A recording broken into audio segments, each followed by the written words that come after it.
Dear clients, ఈ video అందరి గురించి కాదు. నేను చెప్పేది కరెక్ట్గా గుర్తుపెట్టుకోండి. ఈవెంట్ ప్లానర్ అంటే ఏమనుకుంటున్నారు మీరు?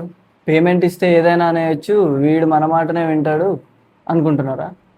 మీ ఈవెంట్ మాకు చిన్నదే కావచ్చు, కానీ అది మీకు లైఫ్ టైం మెమరీ.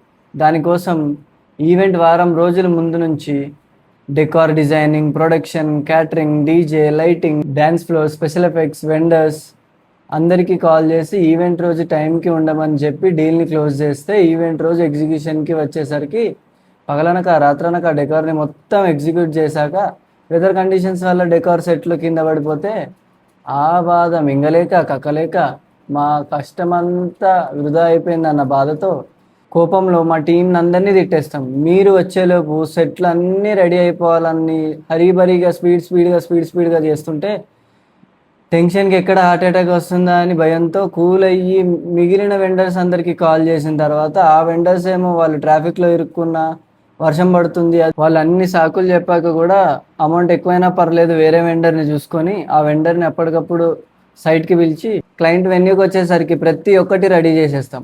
కానీ మేము క్లయింట్ సాటిస్ఫైడ్ అనే మాట కోసం మేము ఎదురు చూస్తూ ఉంటాం. కానీ క్లయింట్ వచ్చేసరికి 5 lakhs ఇవ్వాల్సిన ప్రాజెక్ట్కి అది బాగాలేదు ఇది బాగాలేదు అని చెప్పి 3 lakhs ఇచ్చి తర్వాత ఇస్తామని చెప్పి ఫోన్ లిఫ్ట్ చేయకపోతే మా దగ్గర ఉన్న స్టాఫ్కి శాలరీస్ ఎలా ఇవ్వాలో తెలియక వెండర్స్ని ఎలా బ్యాలెన్స్ చేయాలో తెలియక అయినా కూడా అందరినీ సాటిస్ఫై చేయాలని అప్పు తెచ్చి అందరికీ సెటిల్ చేసిన తర్వాత మాత్రం లోపల ఎంత బాధ ఉన్నా పైకి నవ్వుతూ ఉంటూ ఇంత అయినా కూడా ఏమవ్వనట్టు లీడ్ రాగానే మళ్ళీ ఎస్ సార్ అనే ఈవెంట్ ప్లానర్స్ అందరికీ ఈ వీడియో అంకితం.